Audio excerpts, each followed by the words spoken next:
So, ang masasabi ko, guys, kumakanta rin ako, guys. Kumakanta rin ako. Kasi, alam nyo, nagsimula talaga ako personally gumawa ng content sa YouTube.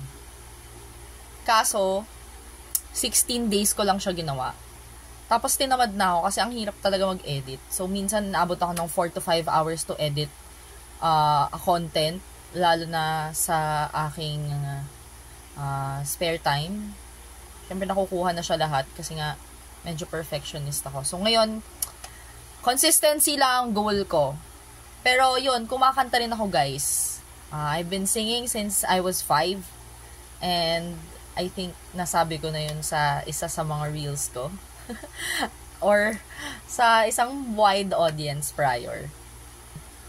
Kung may request kayo, hindi ko alam, basta, popost lang ako.